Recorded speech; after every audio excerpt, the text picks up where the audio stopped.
चल भाई, last class में क्या डिस्कस किया था बताना जरा।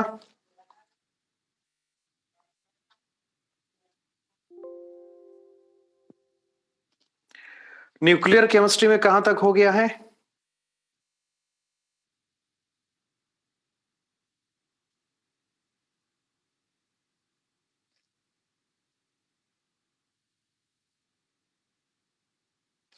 एक मिनट, क्वेश्चन नंबर 8 तक हो गया ना। चलो आगे कुछ और भी टिक किया था क्या?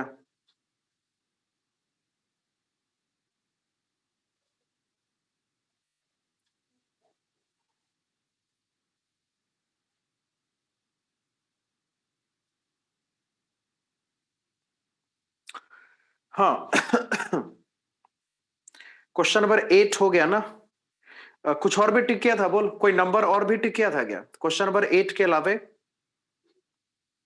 नहीं किया था ना।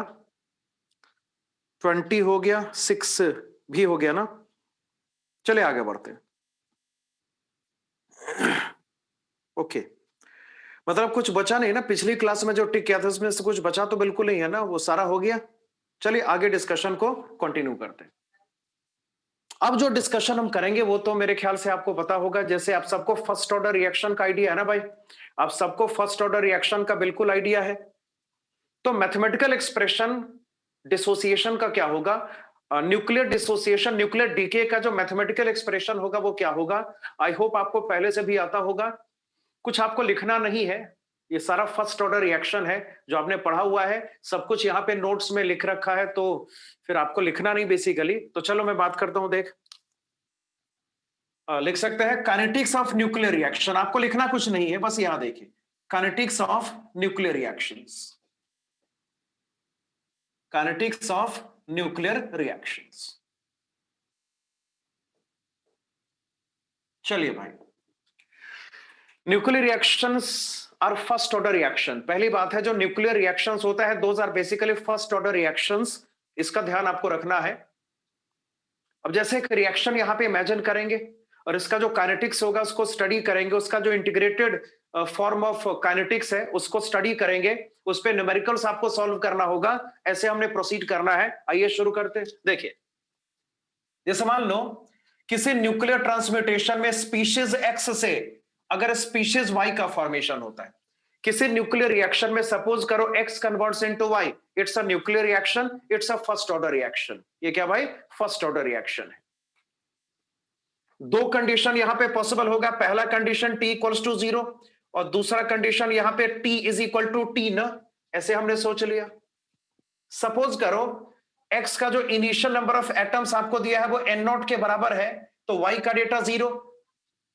T is equal to T पे एन नॉट में से अगर एक्स माइनस करेंगे, वाई का डेटा यहां पर एक्स के बराबर होगा, और जो एन नॉट माइनस एक्स होगा, let say this equals to N T, इसको रिप्रेजेंट आपको एन टी से करना है। ऐसे मैंने सोच लिया। अब एक चीज और, ये जो आपका रेट ऑफ डिके होगा इसका रिप्रेजेंटेशन क्या होगा? देख भाई, रेट ऑफ डिके का रिप्रेजेंटेशन क्या होता है? पहली बात तो ये है कि जब हम नॉर्मल रिएक्शन काइनेटिक्स की बात करते हैं ना, तो आमतौर पे वहां पे रिएक्टेंट का कंसंट्रेशन इन्वॉल्व होता है या प्रेशर इन्वॉल्व होता है ना, सबको याद होगा, याद है सबको। लेकिन यहां पर ऐसा नहीं है। जब हम न्यूक्लियर रिएक्शंस की बात करते हैं ना, तो यहां पे नंबर ऑफ एटम्स का इन्वॉल्वमेंट होता है, number of particles of the reactant का इन्वॉल्वमेंट होता है। अब देखो क्या होगा, ध्यान से देखना।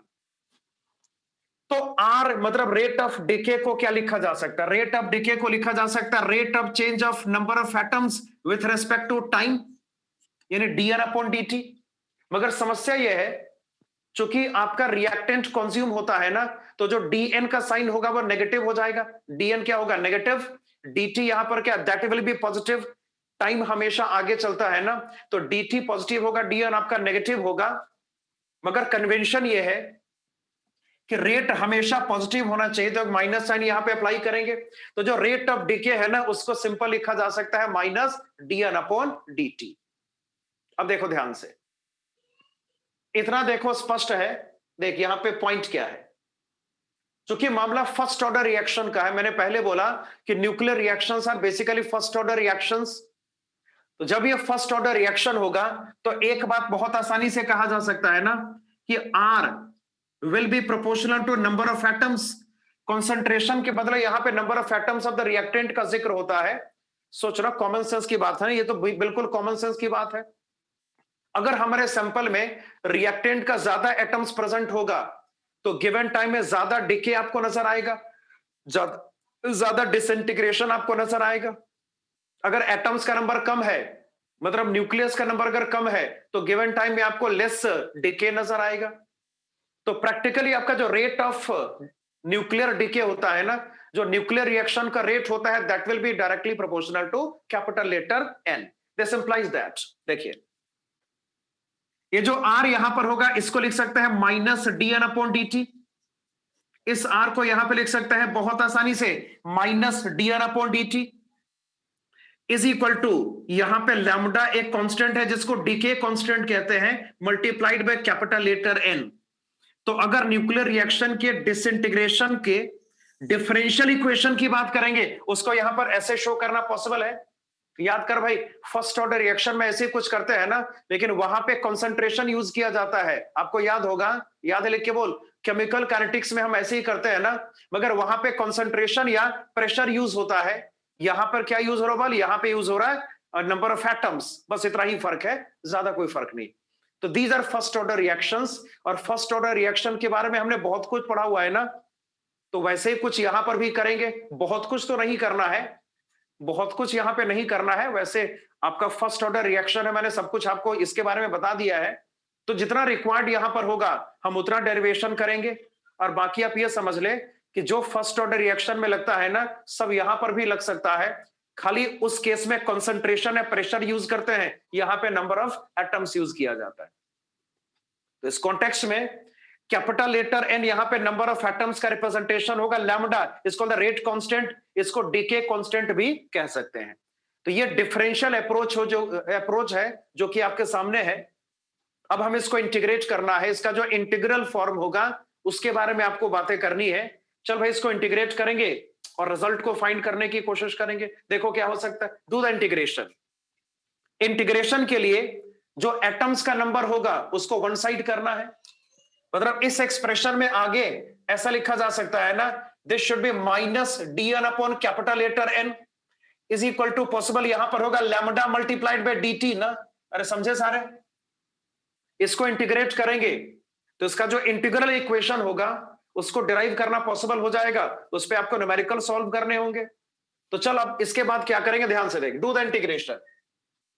एलएचएस में इंटीग्रेशन लगेगा, ऐसा आरएचएस में भी होगा। अगर टाइम के लिमिट की बात करें तो टाइम आपका 0 to t है ना भाई, टाइम आपका यहां पे 0 to t है, सबको देख रहा। और जहां तक नंबर ऑफ एटम्स का सवाल है, 0 टाइम पे जो एटम्स का नंबर होगा this equals to n naught, t time पे जो एटम्स का नंबर होगा दिस इक्वल्स टू बोल क्या nt, ऐसा कुछ करेंगे। अब इसको सॉल्व कर भाई, बोल क्या रिजल्ट आएगा, minus of dn upon n का इंटीग्रेशन होगा ln कैपिटल लेटर n ना।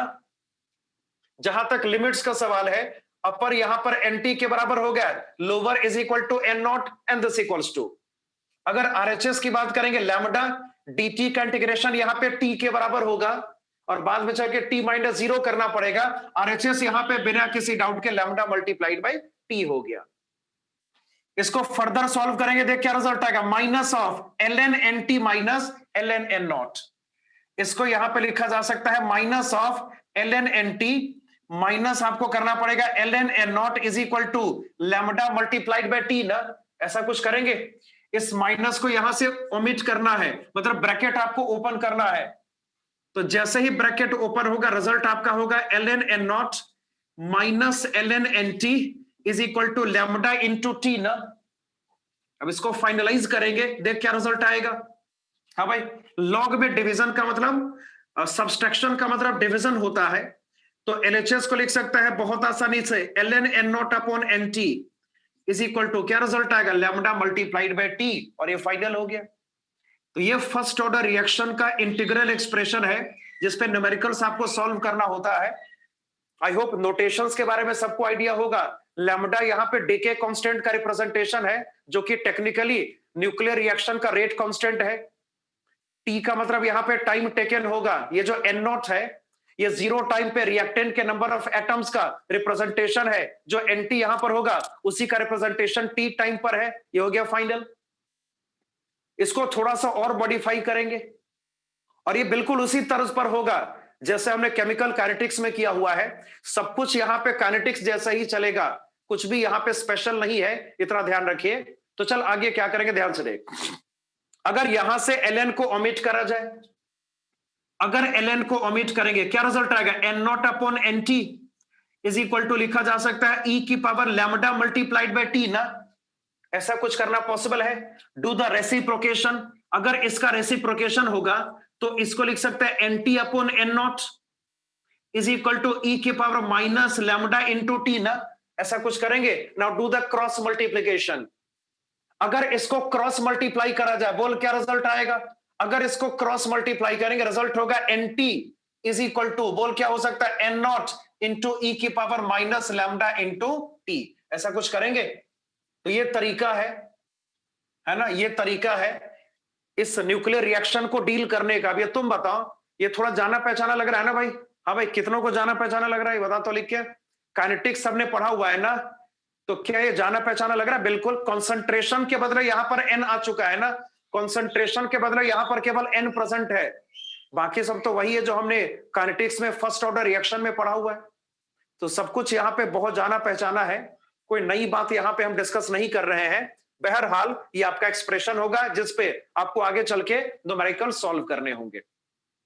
और चल कुछ बातें और करेंगे, जैसे देखो कुछ बातें और हो सकता है, जैसे यहां पर हो सकता है N T after N half lives, N T after capital letter N half lives,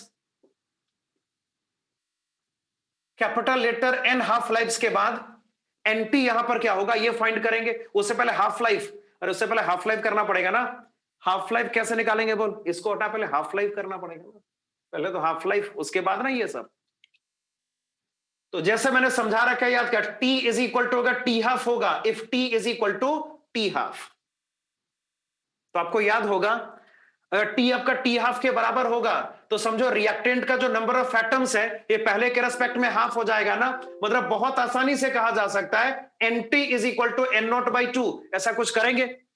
T अगर टी हाफ के बराबर होगा बहुत आसानी से कहा जा सकता है N T is equal to N not by two ना। ऐसा कुछ करना पॉसिबल है।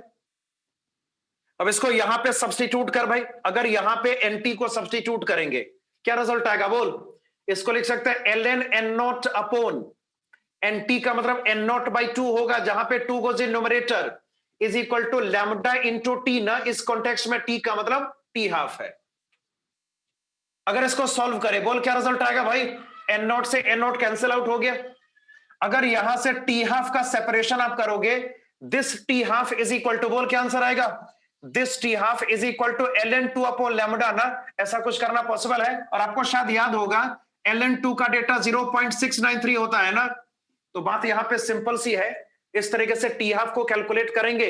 लैम्डा यहां पे वेवलेंथ बिल्कुल नहीं है, लैम्डा यहां पे डीके कांस्टेंट है, ये न्यूक्लियर रिएक्शन का रेट कांस्टेंट होता है। आपको यहां पर ऐसे सोचना पड़ेगा। चलिए हो गया फिनिश, आगे चलिए। उसके बाद यहां पर क्या N T left after N half lives, N half lives के बाद एंटी यहां पर क्या होगा आपको ये डिसाइड करना है, जो कि बहुत आसान है। देख यहां पे सब ध्यान से, ये बड़ा सिंपल है। एक बात होता है ना कि जो टी हाफ यहां पर होगा वो नंबर ऑफ एटम से पूरी तरीके से इंडिपेंडेंट है, लैम्डा इज कांस्टेंट वैल्यू, याद है। फर्स्ट ऑर्डर रिएक्शन का जो टी हाफ होता है that is a constant for any reaction ना, लिख के बोल याद है। फर्स्ट ऑर्डर रिएक्शन का टी हाफ हमेशा कांस्टेंट होगा ना, 0.693 अपॉन रेट कांस्टेंट। याद कर भाई, we have 0.693 upon rate constant, तो सब कुछ यहां पे कांस्टेंट ही होता है ना। तो टी हाफ किसी भी फर्स्ट ऑर्डर रिएक्शन का कांस्टेंट होगा, इसमें कोई शक नहीं होना चाहिए। तो क्या करेंगे बोल, जैसे मान लो आपके पास इनिशियल नंबर ऑफ एटम्स कितना है एन नॉट। अगर बात करें after one half life, after one half life, one half life, after one half life, एक हाफ लाइफ के बाद अगर यहां पर एनटी कैलकुलेट करेंगे बोल क्या रिजल्ट आएगा।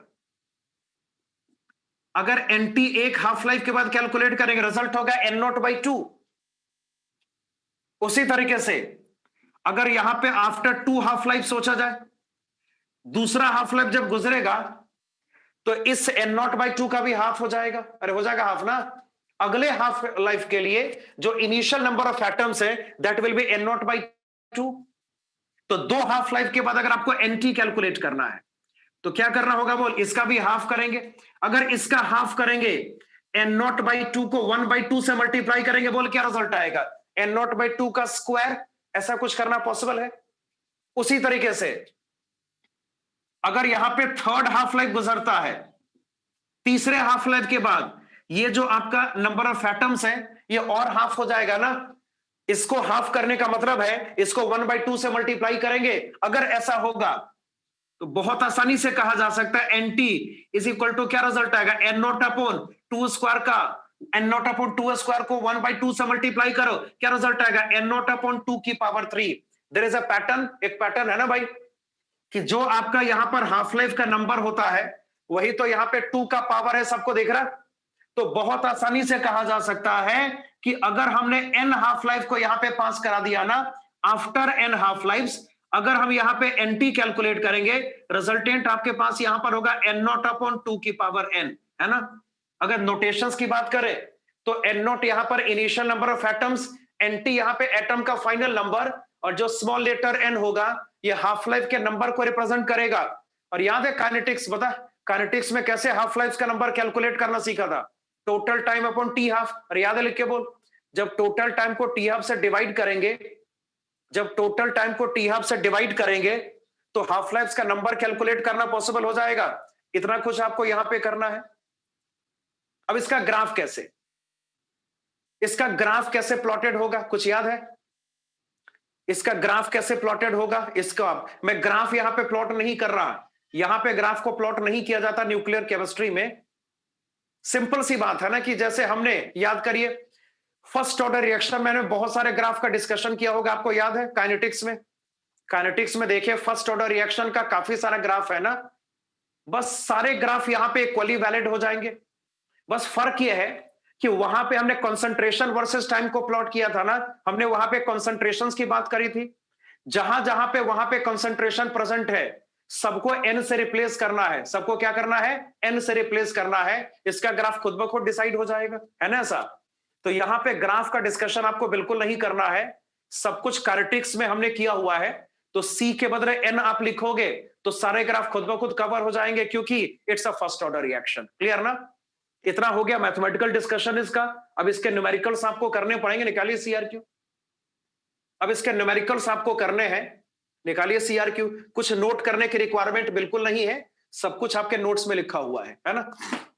तो चलिए भाई इसके न्यूमेरिकल्स करेंगे।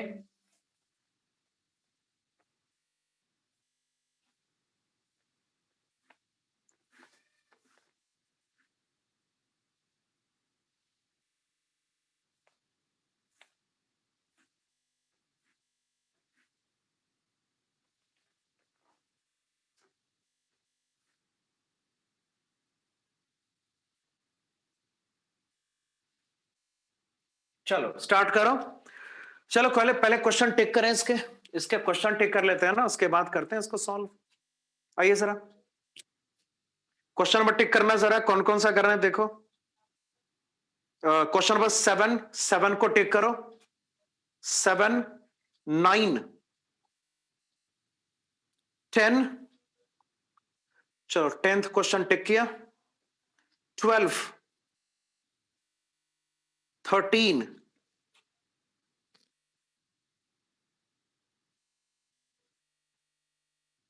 19 नंबर एडवांस का क्वेश्चन है, 2-3 साल पहले का है, 2017 का शायद। 19th question, 19th question IT में आ चुका है, 20 भी आईटी का क्वेश्चन है, ये दोनों आईटी क्वेश्चन है। हाँ भाई इतना क्वेश्चन तो कर ही सकते हैं, 19th को टिक करो। इतने क्वेश्चन अब डिस्कस किए जा सकते हैं। तो चलो डिस्कशन को स्टार्ट करेंगे। पहले ये बताओ डिसइंटीग्रेशन का यूनिट्स आपको मालूम है ना, न्यूक्लियर डिसइंटीग्रेशन रेट का यूनिट आपको मालूम है, लिख के बोल। क्यूरी वगैरह पढ़ा, क्यूरी, क्यूरी पढ़ा होगा, क्यूरी 3.7 इंटू 10 की पावर 10 डिसइंटीग्रेशन पर सेकेंड को 1 क्यूरी कहा जाता है ना। और डिसइंटीग्रेशन को ही हम देखो, डिसइंटीग्रेशन के रेट को ही एक्टिविटी कहते हैं। Disintegration rate is basically activity, disintegration rate is basically activity, इसका ध्यान रखिएगा। तो क्यूरी, देख आमतौर पे केमिस्ट्री में क्यूरी यूज होता है बार बार, है ना। बाकी रदरफोर्ड, बैक्यूरेल सब कुछ यूज कर सकते हैं ना। तो मेरे ख्याल से ये तो आपको पता होगा ना। तो चलिए मैं इसको नहीं करा रहा, हम सीधे इसके क्वेश्चंस को करेंगे। That is question number 7। ध्यान से देखिए how to solve question number 7। हाँ जी। Radium has atomic weight of 226 and a half-life of 1600 years. What is the periodic group? Sorry, calculate the number of disintegration produced per second from 1 gram. आपको number of disintegration पर second calculate करना, मतलब आपको minus D R upon D T calculate करना, बोल हाँ या ना। आपको नंबर ऑफ डिसइंटीग्रेशन कैलकुलेट करना है पर सेकंड यूनिट टाइम में ना, तो आपको यहाँ पे minus of D N upon D T calculate करना पड़ेगा, जहां पे टाइम सेकंड्स में होगा। टाइम किस में होगा बोल? सेकंड्स में होगा। तो कैसे करेंगे? बहुत आसान है। यहां देखिए, सबसे पहली बात, चलो अगर डेटा कलेक्शन यहां पे करें तो डेटा में मास आपको दिया 1 ग्राम, द मास इक्वल्स टू 1 ग्राम, सबको दिख रहा। ये जो रेडियम का मोलर मास होगा 226 ग्राम पर मोल, 226 ग्राम पर मोल, ये मोलर मास ऑफ रेडियम हो गया। और बताइए, T half is given, T half is equal to 1600 years. लेकिन ध्यान रहे, आपको यहां पे डिसइंटीग्रेशन का नंबर पर सेकंड कैलकुलेट करना है ना, तो बेहतर क्या होगा, टाइम को सेकंड में कन्वर्ट करो। अरे करना पड़ेगा ना, टाइम को कन्वर्ट करना पड़ेगा सेकंड में। करो जरा, टी हाफ को सेकंड में कन्वर्ट करना है सबसे पहले। तो बोल कैसे करेंगे, बोल 1600 ईयर, इसको 365 से मल्टीप्लाई करोगे, ये डेज में आ जाएगा। फिर 86,400 से मल्टीप्लाई करोगे, वन डे में 86,400 सेकंड्स होता है ना। तो जब ऐसा करोगे, पूरा डेटा यहां पे सेकंड में अपीयर हो जाएगा। जो टी हाफ है इतने सेकंड्स के बराबर है, ऐसा बड़ी आसानी से अब कहा जा सकता है। क्या इसका लैम्डा कैलकुलेट करना पॉसिबल होगा? बहुत आसानी से। लैम्डा क्या, वो लैम्डा होता है 0.693 अपॉन टी हाफ। लैम्डा यहां पर क्या 0.693 अपॉन टी हाफ ना। ऐसा कुछ करेंगे, और आपको यहां पे रेट ऑफ डिसइंटीग्रेशन कैलकुलेट करना है पर सेकंड, तो आपको यहां पे minus D N upon D T करना पड़ेगा। दिस इज इक्वल टू यहां पर होगा lambda into capital letter N ना। याद कर भाई, डिफरेंशियल फॉर्म में यही तो रिजल्ट था ना हमारा, minus D N upon D T equals to lambda multiplied by capital letter N, जहां पे लैम्डा डीके कांस्टेंट का रिप्रेजेंटेशन है और एन आपका यहां पे नंबर ऑफ एटम्स का रिप्रेजेंटेशन है। इतनी सारी बात, चलो इसमें वैल्यूज पुट करो। फिर ये जो लैम्डा का डेटा है उसको पहले लेते हैं ना। लैम्डा यहां पर क्या 0.693 upon T half, T half यहां पर होगा सेकंड्स में, जो कि हमने कैलकुलेट करा हुआ है ना। तो सिंपल इसको लिख सकते हैं 1600 मल्टीप्लाइड बाई 365 इंटू आपको यहां पे करना पड़ेगा 86,400, ये आपका टी हाफ सेकंड्स में आ गया, इंटू कैपिटल लेटर एन ना। चूंकि पूरा सिलेबस पूरा हो चुका है, तो मुझे लगता है नंबर ऑफ एटम्स आपको कैलकुलेट करना आएगा। नंबर ऑफ एटम्स कैलकुलेट करने का तरीका moles multiplied by Avogadro's number, मालूम है ना। और मोल्स कैलकुलेट करने का तरीका मास बाय मोलर मास। हाँ जी, मोल्स कैलकुलेट करने का तरीका मास बाय मोलर मास ना। मास आपको यहाँ पे 1 ग्राम दिया हुआ है, we know the molar mass. तो अगर मोल्स का नंबर कैलकुलेट करेंगे, आपको क्या करना पड़ेगा, 1/226 multiplied by what is Avogadro's number. अरे समझ में आ रहा, बोल नंबर ऑफ एटम्स अगर आपको कैलकुलेट करना है तो मोल्स इंटू Na करना पड़ेगा ना।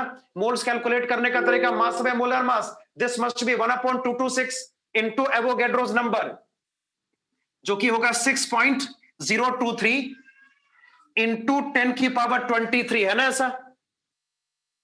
और इसको आपको सॉल्व करना है, खुद से सॉल्व करिएगा या छोड़ दो, ऐसे कोई दिक्कत नहीं। ये डीपीएस आ गया, इतना डिसइंटीग्रेशन पर सेकंड यहां पर अपीयर हो गया, और ये क्वेश्चन आपका सॉल्व हो गया। अरे समझे लिख के बोल, समझे क्या किया मैंने, लिख के बता भाई।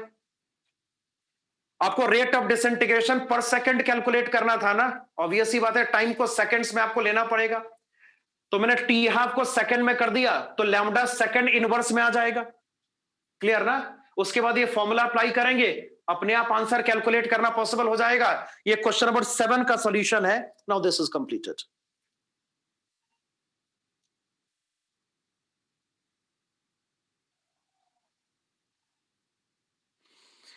और क्या टिक किया था बोल तो? उसके बाद क्वेश्चन नंबर 9 है ना, 7 के बाद क्वेश्चन नंबर 9 है। चलो start with question number 9। The activity of a radioactive nuclei X100 is 6.023 curie. It's decay constant is 3.7 into 10 की power 4 per second. Calculate the mass of X. थोड़ा ध्यान से देखिए, यहां देखिए, एक्टिविटी का मतलब रेट ऑफ डिसइंटीग्रेशन होता है। आपको माइनस dN/dt दिया हुआ है, एक्टिविटी का यही मतलब होता है। This equals to 6.023 curie. Curie को सीआई से एक्सप्रेस करते हैं। इसको अगर हम डीपीएस में कन्वर्ट करेंगे, इसको डिसइंटीग्रेशन पर सेकेंड में अगर कन्वर्ट करें तो ये हो जाएगा 6.023 इंटू 3.7 इंटू 10 की पावर 10 डिसइंटीग्रेशन पर सेकेंड। ये एक्टिविटी को हमने डीपीएस में कन्वर्ट कर लिया। उसके बाद आपको लैम्डा गिवन है, लैम्डा दिया हुआ है ना, लैम्डा है दिस इज 3.7 इंटू 10 की पावर 4 पर सेकेंड। ये लैम्डा की वैल्यू। आपको यहां पे मास कैलकुलेट करना है। चूंकि स्पीशीज आपका X100 है ना, तो मोलर मास यहां पर क्या, दैट विल बी 100 ग्राम पर मोल। ये जो मोलर मास का डेटा यहां पर होगा दैट विल बी 100 ग्राम पर मोल। कैसे करेंगे? बहुत आसान है, सिंपल फॉर्मूला लगेगा और क्या। We know that minus dN/dt equals to lambda times of capital letter N. ये क्या होगा? Lambda times of capital letter N ना। पुट द वैल्यूज, ध्यान से देखिए। ये जो माइनस d/dt है ये इतने के बराबर है, तो इसको कर सकते हैं 6.023 इंटू 3.7। 6.023 इंटू 3.7 इंटू 10 की पावर 10 इज इक्वल टू, जहां तक लैम्डा का सवाल है क्वेश्चन में दिया हुआ है ना, ये लैम्डा हो गया 3.7 इंटू 10 की पावर 4 मल्टीप्लाइड बाय, हाँ जी, आपको यहां पे नंबर ऑफ एटम्स के बारे में सोचना है ना। नंबर ऑफ एटम्स क्या, मास बाय मोलर मास। आपको मास कैलकुलेट करना है। चलो मास को x मानो, मोलर मास यहां पे 100 होगा मल्टीप्लाइड बाय एवोगैड्रोस नंबर, हाँ जी, इनटू एवोगैड्रोस नंबर करना पड़ेगा सबको श्योर। आपको नंबर ऑफ एटम्स कैलकुलेट करना है, उसको कैलकुलेट करने का तरीका moles into Avogadro's number. Moles ये रहा, एवोगैड्रोस नंबर का डेटा 6.023 इंटू 10 की पावर 23 ना। इसको तो सॉल्व किया जा सकता है बिना कैलकुलेटर के, करो इसको, करो फिर। जिसको बिना कैलकुलेटर के किया जा सकता है कर लेते हैं ना। पहली बात तो ये है 3.7 से 3.7 कैंसिल आउट हो जाएगा, और बोलो 6.023 से 6.023 कैंसिल आउट हो जाएगा, और बता। ये कैंसिल होगा तो क्या बचेगा, 10 की power 2। This comes out is 10 की पावर 2 ना। ये हो जाएगा 10 की power 8। This comes out is 10 की पावर 8। What is X? बोल एक्स क्या होगा? 10 की power -15 gram. X equals to possible हो गया 10 की पावर -15 ग्राम, और ये कंप्लीटेड है। अरे देखा सबको लिख के बोल, समझे कैसे सॉल्व किया इसको? समझे कैसे किया? चलो इसको नोट करो फटाफट। उसके बाद क्वेश्चन नंबर 10 की बात करेंगे, जल्दी नोट करके कंप्लीट कर भाई, फास्ट एकदम।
अरे जल्दी कर भाई, आज ही भाई लास्ट क्लास है ना, तो आज खत्म करो, कहानी खत्म करो, कितना पढ़ोगे?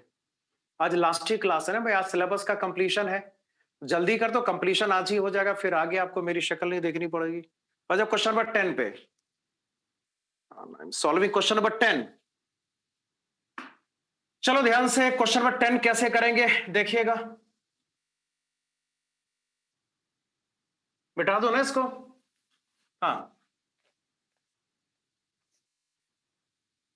10th question, how to solve.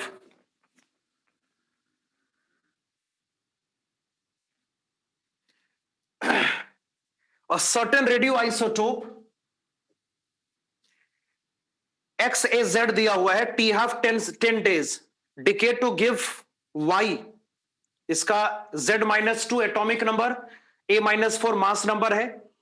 If 1 mole of XAZ is kept in sealed vessel, what volume of helium will accumulate in 20 days at NTP? बड़ा अच्छा सवाल है। यहां देखिए, एक स्पीशीज आपको दिया XAZ, ये कन्वर्ट किस में हो रहा है? This converts into X A-4 Z-2। Obvious सी बात है, यहां पर क्या रिजल्ट आएगा? हीलियम 4N2 ना। अरे हो गया ऐसा।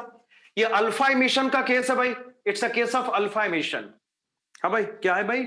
It's a case of alpha emission. और जो अल्फा पार्टिकल होगा वो क्या करेगा? कहीं से इलेक्ट्रॉन का जुगाड़ कर लेगा, सराउंडिंग से इलेक्ट्रॉन कहीं से खींच लेगा और ये कन्वर्ट हो जाएगा गैस में, ऐसा क्वेश्चन का कहना है।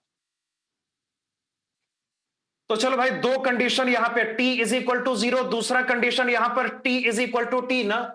देख, हमारे पास X का 1 मोल प्रेजेंट है, ये 0 होगा, ये भी 0 के बराबर होगा। T is equal to T पे 1 में से X माइनस करेंगे, स्मॉल लेटर X माइनस करेंगे, यहां पर X आएगा, यहां पर भी X आ जाएगा। पॉसिबल है ऐसा? और सोच, आपको हीलियम का वॉल्यूम कैलकुलेट करना एनटीपी कंडीशन पे ना, किसी तरीके से आप X कैलकुलेट करें। अगर X कैलकुलेट करना पॉसिबल हो गया तो समझो न्यूमेरिकल हमारा सॉल्व हो गया। कैसे कैलकुलेट करेंगे? थोड़ा सा एक्स्ट्रा यहां पे सोचते हैं, जनरल फॉर्मूले से डिफरेंट यहां पे थोड़ा सा सोचते हैं। जैसे देखिए, ये जो टाइम टेकन यहां पर है वो 20 डेज है ना भाई। क्वेश्चन को ध्यान से पढ़ भाई, टाइम टेकन यहां पे 20 डेज है। जो आपका टी हाफ यहां पर है वो 10 डेज है। The T half equals to 10 days, ऐसा दिया हुआ है। तो जो आपका नंबर ऑफ हाफ लाइफ होगा मस्ट बी इक्वल टू 2। सबको श्योर? जो हाफ लाइफ का नंबर यहां पर होगा मस्ट बी 2 ना, इसमें कोई शक नहीं। और जैसे हमें मालूम है, थोड़ा सा रिकॉल करिए, हमने क्या डिस्कशन करा भाई? NT इज इक्वल टू क्या रिजल्ट होगा? N0 इंटू 1/2 की पावर n, यही ना? या N0/2 की पावर n, बात तो बराबर है। चल यहां पे डेटास को सब्स्टिट्यूट करेंगे, देख क्या रिजल्ट आएगा भाई। ये जो NT है वो एक्चुअल में फाइनल नंबर ऑफ एटम्स होगा, या एटम्स या मोल्स होगा। बेसिकली यहां पे मोल्स है ना, ये तो बेसिकली मोल्स है। तो जो रेशो मोल्स का वही रेशो एटम्स का भी तो होता है, तो मतलब कोई दिक्कत की बात नहीं। काम करना ऐसा कर ले, जो रेशो एटम्स का वही रेशो मोल्स का है। तो ठीक है, यहां पर क्या लेंगे? स्मॉल लेटर NT, और यहां पर क्या? Small letter N0। और ये जो स्मॉल लेटर n है वो समझो नंबर ऑफ हाफ लाइफ का रिप्रेजेंटेशन है। अब बोलिए, NT यहां पर क्या? 1 - x। देखे ध्यान से सॉल्यूशन को, NT 1 - x के बराबर हो गया। N0 यहां पे 1 है ना, 1 को लिखा जाना कोई जरूरी नहीं है। इनटू आपको यहां पे करना पड़ेगा 1/2 की पावर n, जहां पे n आपका 2 के बराबर हो गया, ये 1/4। तो बहुत आसानी से कहा जा सकता है, बोल क्या रिजल्ट आएगा भाई? x इक्वल्स टू 3/4 ना। बहुत आसानी से यहां पे कैलकुलेट किया जा सकता है। We will have x equals to 3/4, और जो 3/4 यहां पर है वो एक्चुअल में हीलियम का मोल्स है ना भाई। हमने हीलियम का मोल्स कैलकुलेट कर लिया, सबको देख रहा। उसके बाद आपको यहां पर हीलियम का वॉल्यूम कैलकुलेट करना है, कंडीशन एनटीपी का दिया हुआ है। बहुत आसान, बोलिए क्या करेंगे? अगर आपको हीलियम का वॉल्यूम कैलकुलेट करना है तो उसको कैलकुलेट करने का तरीका N helium into molar volume होगा। सबको श्योर? ये जो हीलियम का मोल्स यहां पर है, दिस इक्वल्स टू, ये हमने 3/4 कैलकुलेट किया ना। हीलियम का मोल्स हमने कितना? 3/4 कैलकुलेट किया। 3/4 ही होगा ना, हाँ 3/4 कैलकुलेट किया। सही है। और जो मोलर वॉल्यूम यहां पर होगा 22.4, इसको जरा निकालना, कितना आएगा ये? कितना आएगा? ये तो 6.4 हो जाएगा ना। ये कितना आएगा भाई?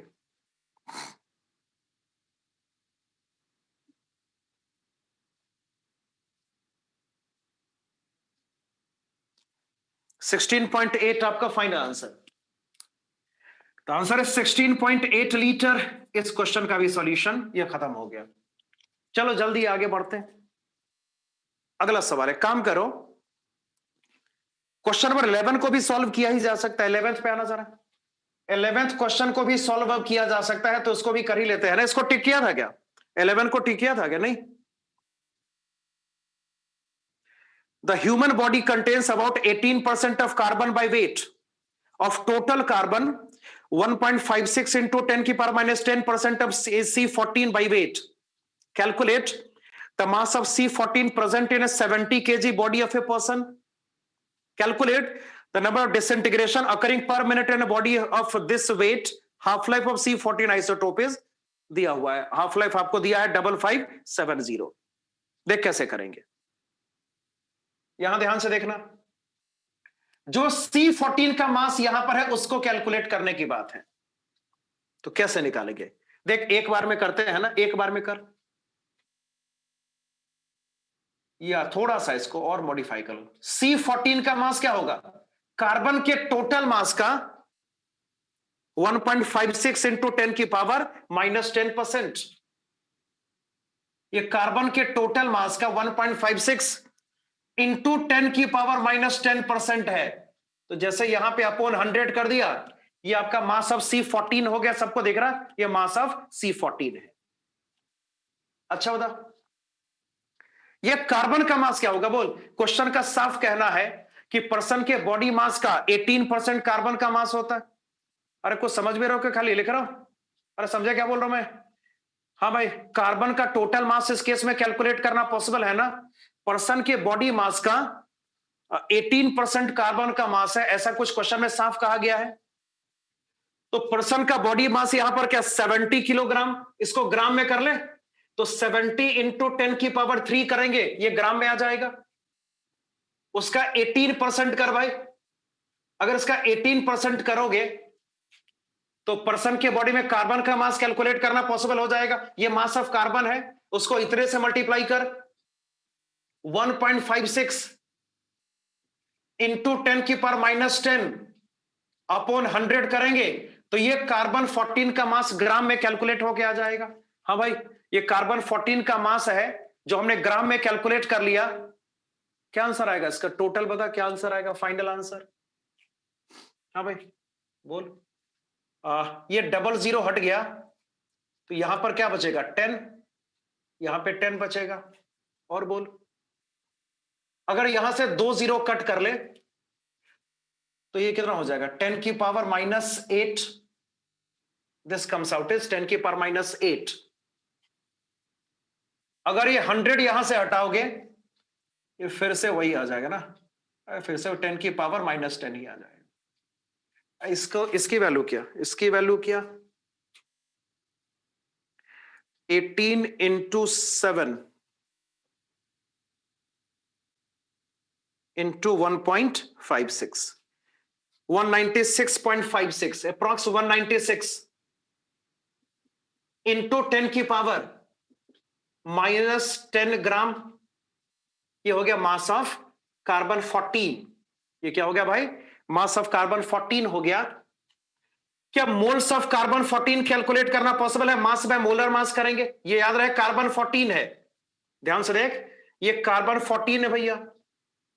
बता कार्बन 14 का मोलर मास कितना होगा? 14 ग्राम पर मोल। अरे होगा ना, मास नंबर के साथ अगर ग्राम लगाएंगे तो मोलर मास आ जाएगा। तो अगर मोल्स कैलकुलेट करना है तो मास बाय मोलर मास करना पड़ेगा। 196 इंटू 10 की पावर माइनस 10 ग्राम अपॉन यहां पे मोलर मास कितना? 14। ये कितना हो गया? 14 इंटू 10 की पावर माइनस 10 ग्राम। जो हमारे पास, सॉरी, जो हमारे पास मोल्स का नंबर यहां पर आया है ये है 14 इंटू 10⁻⁻10 मोल। तो चल हमने मोल्स कैलकुलेट कर लिए। अब बता, आपको डिसइंटीग्रेशन पर मिनट कैलकुलेट करना है। टी हाफ आपको दिया हुआ है, ध्यान से देखिएगा। What is T half? 5570। ये ईयर्स में है ना, इसको मिनट में कन्वर्ट करना पड़ेगा ना भाई, क्योंकि आपको डिसइंटीग्रेशन पर मिनट कैलकुलेट करना है। अब क्वेश्चन को ध्यान से देखिए, आपको डिसइंटीग्रेशन पर मिनट कैलकुलेट करना है, ये सब कुछ आपके सामने है। तो बता मुझे, यहां देख सारे, तो इसको हमें मिनट में कन्वर्ट करना पड़ेगा। क्या रिजल्ट आएगा? 5570 इंटू 365 अगर आप करोगे तो ये डेज में कन्वर्ट हो जाएगा। इसको इंटू 24 करोगे, ये आवर्स में कन्वर्ट हो जाएगा। और इंटू यहां पे 60 करोगे, रिजल्ट आपका मिनट में आ जाएगा। टी हाफ हमने मिनट में कैलकुलेट कर लिया। आपको डिसइंटीग्रेशन पर मिनट कैलकुलेट करना है गिवन कार्बन के मास के लिए। बहुत आसान है, कर सकते हैं ना भाई। देखो, आपको डिसइंटीग्रेशन पर मिनट कैलकुलेट करना है, आपको minus D upon D T calculate करना है, जहां पे टाइम मिनट्स में होगा। This is equal to lambda times of capital letter N ना, जहां पे कैपिटल लेटर एन का मतलब क्या? बोल, कैपिटल लेटर एन का मतलब नंबर ऑफ एटम्स है। चलो लैम्डा को कैसे निकालेंगे? 0.693 अपॉन टी हाफ, और ये टी हाफ यहां पर आपके सामने है। 5570 multiplied by 365 into 24 into 60 into capital letter N ना, कैपिटल लेटर एन का मतलब number of moles into Avogadro's number होगा। तो नंबर ऑफ मोल्स यहां पर हो गया 14 into 10⁻⁻10 multiplied by Avogadro's number यहां पर होगा 6.023 इंटू 10⁻23। ये डीपीएम कैलकुलेट हुआ ना, डिसइंटीग्रेशन पर मिनट कैलकुलेट हो गया, और ये फाइनल। अरे समझे, लिख के बोल, समझे क्या किया मैंने? बड़ा सिंपल सा क्वेश्चन है, खाली कैलकुलेशन ज्यादा है ना, खाली कैलकुलेशन ज्यादा है, क्वेश्चन तो बहुत आसान है। क्या किया बता तो? बड़ी आसानी से कार्बन 14 का मास कैलकुलेट करना पॉसिबल हो सकता है ना भाई। जो डेटा यहां पर आपको दिया हुआ है, उससे कार्बन 14 का मास कैलकुलेट करना पॉसिबल होगा। क्वेश्चन में देखिए, कार्बन 14 का मास भी कैलकुलेट करने को कहा गया है, वो यहीं पे कैलकुलेट हो गया। फिर आपको यहां पे डीपीएम कैलकुलेट करना है, दैट विल बी डिसइंटीग्रेशन पर मिनट। तो हमने क्या करा? टी हाफ को मिनट में कन्वर्ट कर दिया, और लैम्डा 0.693 अपॉन टी हाफ होगा, तो यहां पे इसको मैंने डायरेक्ट लिख दिया। मोल्स इनटू एवोगैड्रोस नंबर करेंगे तो कैपिटल लेटर एन को कैलकुलेट करना पॉसिबल होगा। इसको सॉल्व कर लेना, ना भी करना चलेगा, कोई दिक्कत नहीं है। इस तरीके से डीपीएम कैलकुलेट करना पॉसिबल हो गया। क्लियर ना? चल जल्दी नोट कर इसको, जल्दी नोट करके अगले सवाल पे आना, that will B question number 12। अगला क्वेश्चन करेंगे, दैट इज क्वेश्चन नंबर 12। जल्दी नोट करो।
थोड़ा जल्दी नोट कर ले भाई।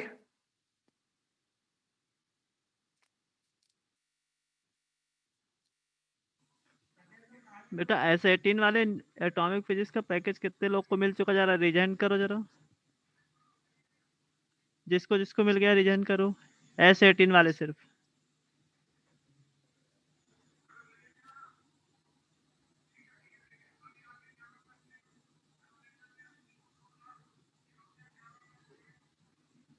बस इतने ही है, बाकी लोग को नहीं मिला क्या?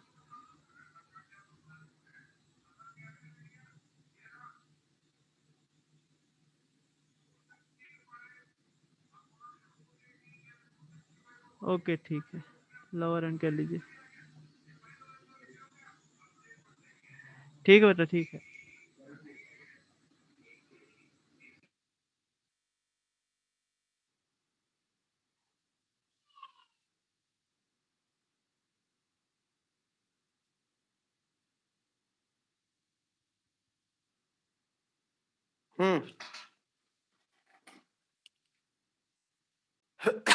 चलो भाई, इधर का तो हो गया कम से कम ना, ये साइड तो हो चुका होगा। देखो इधर, चल अगला डिस्कशन ऐसा, अगला क्वेश्चन है that is question number 12।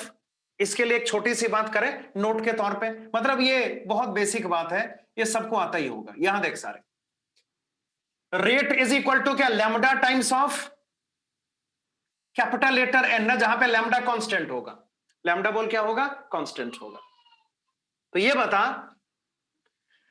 Are not किसके प्रोपोर्शनल होगा, किसके इक्वल होगा, R nought is equal to lambda times of N nought. इसमें कोई शक, जीरो टाइम पे, मतलब जब प्रोसेस स्टार्ट हुआ उसी समय जो रेट ऑफ डिसइंटीग्रेशन होगा इसको आर नॉट से हम रिप्रेजेंट करेंगे, तो R nought is equal to possible lambda times of N nought हो जाएगा। जहां तक आरटी का सवाल है, this equals to lambda times of NT, ऐसा कुछ करना पॉसिबल है? देख, डिवाइड करके बहुत आसानी से कहा जा सकता है कि जो N not upon N T होगा इज इक्वल टू पॉसिबल होगा R nought upon R T ना। यहां पर ऐसे फॉलो अप करेंगे, सबको दिख रहा, तो ये करना होगा। तो याद रखिए, जो एटम्स का रेशियो होता है वही रेट ऑफ डीके का रेशियो होता है। आई होप आपको सारी बातें समझ में आ गई होंगी। अब इस क्वेश्चन को डिस्कस करते हैं, इससे और ज्यादा क्लियर होगा कि मैं कहना क्या चाह रहा हूं। अच्छा, क्वेश्चन नंबर 12 पे देख, क्वेश्चन क्या है। Radioactive element gets spilled over the floor of a room. Its half-life period is 30 days. If the initial activity is 10 times the permissible value, after how many days will it safe to enter the room? देखो इधर, किसी room में कोई radioactive element जो है वो गिर गया, मतलब गलती से कोई एक्सीडेंट हो गया, रूम के फर्श पे वो बिखर गया पूरा। उस एलिमेंट का जो हाफ लाइफ है वो 30 डेज है, और उस एक्सीडेंट के कारण से जो रेडिएशन का लेवल है ना वो परमिसिबल लेवल का 10 टाइम्स हो गया। कितना हो गया वो? 10 टाइम्स हो गया। तो कितने समय के बाद उस रूम में दोबारा एंट्री करनी पॉसिबल है, आपको ये फाइंड करना है। देखो इधर, अगर मान लो वो टाइम है टी, सपोज का टाइम टेकन यहां पर क्या है, टी के बराबर। जो आपका यहां पे टाइम टेकन है, सपोज करो this equals to T, T time के बाद रूम में एंट्री करना सेफ है, ऐसा कुछ टाइम टेकन यहां पे टी डेज है, राइट। तो यहां पे साफ कहा जा रहा है कि जो आर नॉट होगा, देख टी टाइम के बाद अगर permissible value R T days के बाद परमिसिबल वैल्यू आर टी हो जाएगी, सपोज कर R T equals to X है, तो आर नॉट यहां पर क्या होगा, जब एक्सीडेंट हुआ उस समय कह रहे हैं कि आपका जो डिसइंटीग्रेशन का रेट है, आपका जो एक्टिविटी है ना, आपका जो एक्टिविटी है वो परमिसिबल वैल्यू का 10 टाइम्स है। तो टी डेज के बाद परमिसिबल वैल्यू आ गई जो कि सपोज कर एक्स है, तो जीरो टाइम पे वही वैल्यू क्या रही होगी, 10x। अरे समझे लिख के बोल, टी टाइम पे परमिसिबल वैल्यू अगर आ गई है जो कि एक्स डिसइंटीग्रेशन पर सेकेंड या पर मिनट जो कह लो, है ना, तो जब एक्सीडेंट हुआ होगा उस समय वो 10x रहा होगा, यही तो क्वेश्चन का कहना है। तो आर नॉट अगर 10x है तो R T must be equal to X, और आपको यहां पे टी कैलकुलेट करना है। कैसे कैलकुलेट करेंगे, देख बहुत आसान है। यहां देख सारे, जैसे हमारा डिस्कशन यहां पर हो चुका है कि lambda into T is equal to क्या पॉसिबल होगा, L N N not upon N T ना। एल एन को लिख सकते हैं बहुत आसानी से 2.303 इंटू लॉग ऑफ, इसको कर सकता है N not upon N T, ऐसा कुछ करना पॉसिबल है? जरा वैल्यूज पुट करो, देख पहले लैम्डा निकालेंगे। लैम्डा कैलकुलेट करने का तरीका क्या होगा? 0.693 अपॉन टी हाफ, बोल हाँ या ना? अरे लैम्डा कैलकुलेट करने का मतलब 0.693 upon T half. T half आपको दिया 30 डेज, ये था ना 30 डेज ही तो था, ये नोट नहीं किया मैंने, मैं नोट कर दे रहा हूं। जो यहां पे टी हाफ है, दिस इज इक्वल टू दिया 30 डेज, तो लैम्डा 0.693 अपॉन टी हाफ यानी 30 इंटू टी आपको कैलकुलेट करना है जो डेज में आएगा, क्योंकि हमने टाइम को डेज में लिया हुआ है। दिस इज इक्वल टू यहां पर क्या 2.303 इंटू लॉग ऑफ, हाँ जी, एन नॉट को रिप्लेस किया जा सकता है आर नॉट से ना, और एन टी को आर टी से, तो N nought by N T का मतलब R nought upon R T हो जाएगा।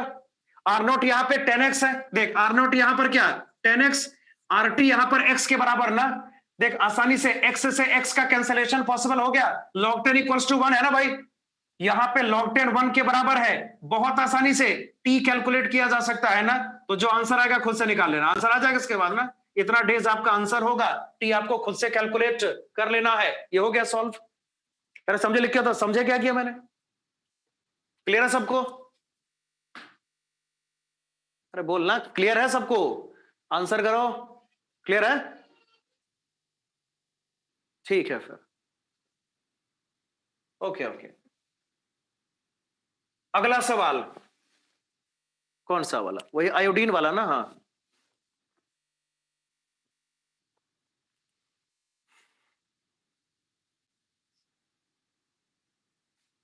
क्वेश्चन नंबर 13 पे आना जरा, how to solve question number 13, let's C.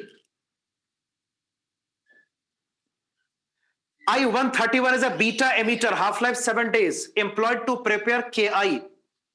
A sample of activity 10 microcurie is injected in a patient diagnosed with thyroid disorder. If 90% of the injected Ki transferred to the thyroid, what would be the activity of thyroid gland for 2 weeks? देखो बहुत आसान है, ये तो बहुत easy है, यहां देख, इधर देख, जो एक्टिविटी है आर नॉट, मतलब इंजेक्शन देने के बाद जो एक्टिविटी थायराइड ग्लैंड की है वो कितनी है, तो सैंपल की एक्टिविटी यहां पे 10 माइक्रोक्यूरी, लेकिन आपको ग्लैंड की एक्टिविटी बतानी है ना, जो थायराइड ग्लैंड की एक्टिविटी आपको वो बतानी है। क्वेश्चन का साफ कहना है कि जो सैंपल पर्सन की बॉडी में इंजेक्ट करा गया है उसका 90% थायराइड ग्लैंड में जो है वो जाके ट्रांसफर हो जाता है, डिपॉजिट हो जाता है, ऐसा क्वेश्चन का कहना है। तो ग्लैंड का जो इनिशियल एक्टिविटी होगा वो क्या होगा? सैंपल का 90%, बोल हाँ या ना? अरे सैंपल का 90% इनिशियल एक्टिविटी होगा ना, तो R nought is equal to क्या 9 माइक्रोक्यूरी। अरे समझ में आ रहा, लिख के बोल, आर नॉट यहां पे 9 माइक्रोक्यूरी हो जाएगा ना भाई, सबको क्लियर है? मैं लिख के बोलना, एक्टिविटी आपका जो है वो सैंपल का 10 माइक्रोक्यूरी है, उसका 90% जो है वो थायराइड ग्लैंड में चला जाता है। तो ग्लैंड का एक्टिविटी क्या, आपको ग्लैंड का एक्टिविटी कैलकुलेट करना है टी टाइम के बाद ना, आपको गिवन टाइम के बाद ग्लैंड का एक्टिविटी कैलकुलेट करना है, जो इनिशियल एक्टिविटी यहां पर है वो आर नॉट के बराबर है, जो कि हमने कैलकुलेट कर लिया, कि 9 माइक्रोक्यूरी होगा। और देखिए अगर, तो जो टी हाफ आपको यहां पर दिया 1 वीक है, 7 डेज का मतलब क्या 1 वीक, टी हाफ आपको 1 वीक दिया हुआ है, जो आपका टाइम टेकन यहां पर है वो 2 वीक है भाई, जो टाइम टेकन यहां पे है इक्वल्स टू 2 वीक, मतलब बहुत आसानी से आप यहां पे हाफ लाइफ का नंबर कैलकुलेट कर सकते हैं ना, क्या रिजल्ट आएगा 2, टोटल टाइम आपका 2 वीक है, टी हाफ आपका 1 वीक है, तो जो नंबर ऑफ हाफ लाइफ होगा मस्ट बी इक्वल टू 2 हो जाएगा। और इतने समय के बाद आरटी क्या होगा, ग्लैंड का फाइनल एक्टिविटी क्या होगा, ये कैलकुलेट करना है। और हमने ये जान लिया कि एन नॉट को रिप्लेस किया जा सकता है किससे, आरटी से, और एनटी को रिप्लेस किया जा सकता है किससे, बोल सॉरी, एन नॉट को आर नॉट से रिप्लेस किया जा सकता है, और एनटी को आरटी से ना, ऐसा हम कर सकते हैं। तो हम इसको सॉल्व करेंगे according to the amount left after N half life वाले कॉन्सेप्ट से करेंगे इसको, वो ज्यादा बेहतर होगा। तो फॉर्मूला है R T is equal to, R T is equal to, बोलिए फॉर्मूला क्या है, एन टी के बदले आर टी लिखा जा सकता है ना, तो R T is equal to R nought into 1/2 की पावर एन पॉसिबल होगा। अरे सबको श्योर लिख क्या था, अरे कर सकते हैं ना ऐसा, R T upon R nought is equal to N T upon N nought, क्या यहां पर आरटी लिखा जाना सही है? बोल हाँ या ना। अरे आरटी लिख सकते हैं ना भाई, बड़ी आसानी से लिख सकते हैं, कोई प्रॉब्लम नहीं है। यहां पे आर नॉट को लिखा जा सकता है बड़ी आसानी से, बिना किसी प्रॉब्लम के। अब आपको यहां पे आरटी कैलकुलेट करना है, बोल कैसे करेंगे? आर नॉट यहां पे 9 माइक्रो क्यूरी अपॉन यहां पे 2 का स्क्वायर करना पड़ेगा, सबको श्योर? क्या करना पड़ेगा? 2 का स्क्वायर। क्या आंसर आएगा? 4.25 ना। राइट आंसर यहां पर 4.25 माइक्रो क्यूरी हो जाएगा एंड दिस इज कंप्लीटेड। आए समझ में? लिख के बोल। सॉरी 2.25, हाँ 2.25। आंसर यहां पे 2.25 माइक्रो क्यूरी हो जाएगा एंड दिस इज कंप्लीटेड। आए समझ में? तो ग्लैंड का एक्टिविटी इनिशियल है 9 माइक्रो क्यूरी, 2 वीक्स का टाइम है, टी हाफ यहां पे 1 वीक के बराबर है, तो हाफ लाइफ का नंबर कैलकुलेट करना पॉसिबल हो जाएगा, मस्ट बी इक्वल टू 2। और आपको यहां पे आरटी कैलकुलेट करना था, ये फॉर्मूला अप्लाई करेंगे, आंसर यहां पे 2.25 माइक्रो क्यूरी हो जाएगा एंड दिस इज कंप्लीटेड। फिर वही सवाल आईआईटी वाला 19th क्वेश्चन है ना। इसके बाद we have to solve question number 19। आज हमें 19 नंबर कैसे करेंगे, ध्यान से देख। 19 कैसे करेंगे, पहले इसको नोट करना, पहले नोट करो इसको, जल्दी करना थोड़ा सा।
हो गया?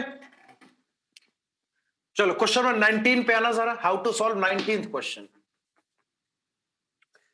चलो how to solve question number 19। देख भैया ध्यान से देखना।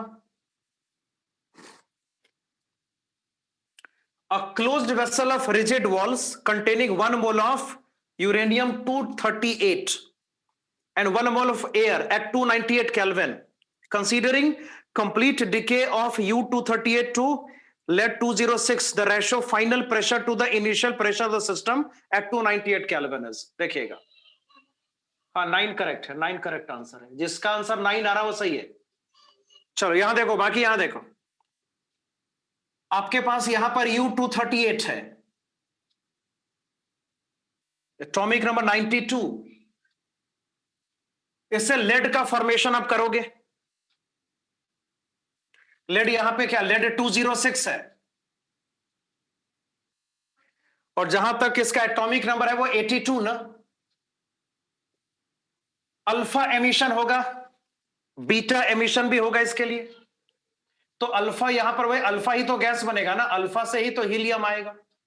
अल्फा एमिशन हो रहा है प्लस यहां पे बीटा एमिशन हो रहा है, तो आपको सबसे पहले ये कैलकुलेट करना होगा कि भैया अल्फा कितना और बीटा कितना।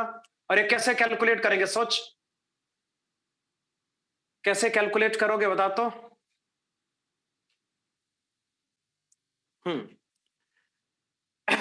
238 और 206 में कितने का फर्क है?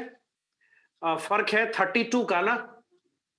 तो 8 यहां पर आएगा अल्फा, और बीटा से मतलब है नहीं, अरे मतलब गैस से है ना, बीटा से मतलब है नहीं, छोड़ दो बीटा को, क्या बैलेंस करोगे, छोड़ दो बीटा को, छोड़ दो।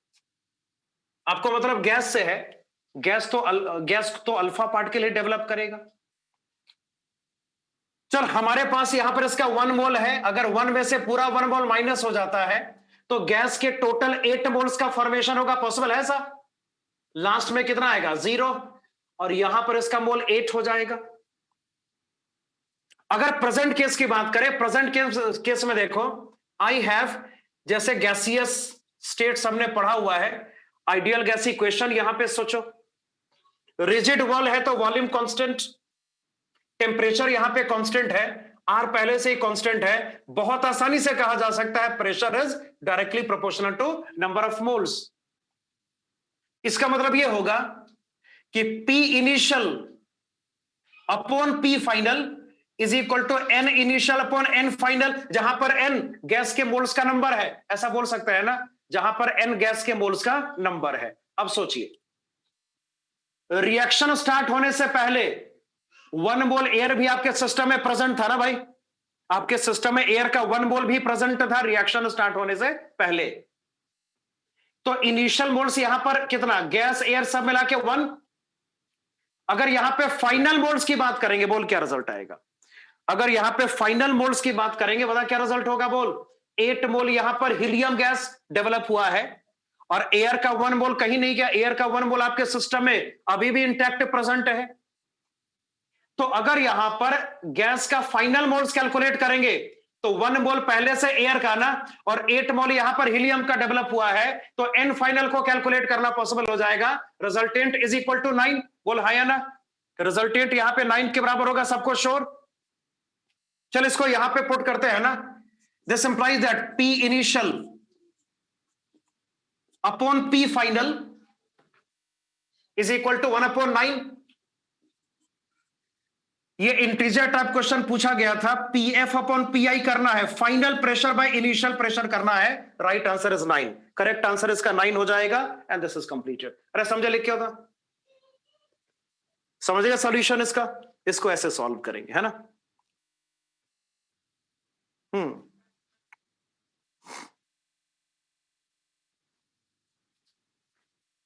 बाकी कुछ और भी क्वेश्चन किया जा सकता है ना।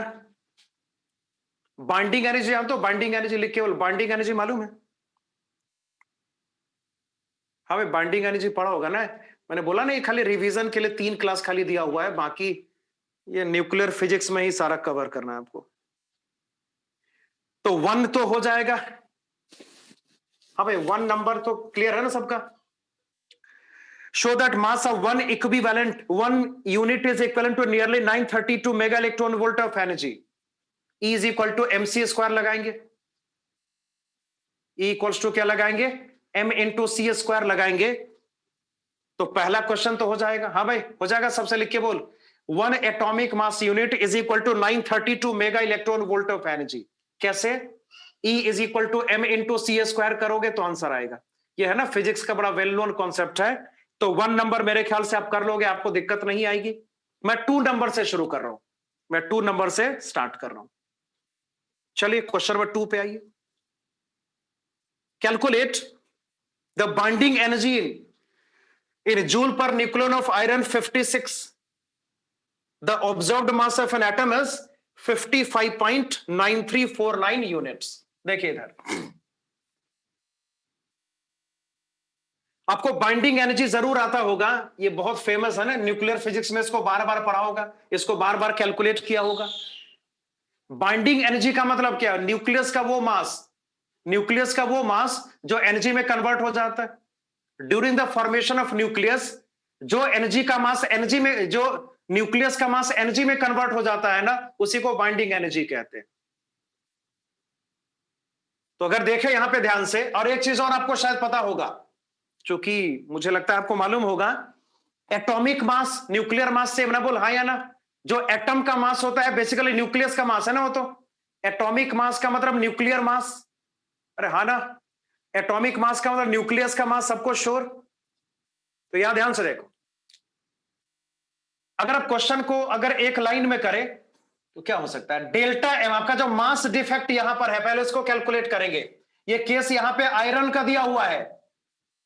आयरन का जो एक्सपेक्टेड मास है कितना? 56 AMU। आयरन का एक्सपेक्टेड मास कितना? 56 एटॉमिक मास यूनिट। रियल मास जो है वो आपको यहां पर दे रखा है ना,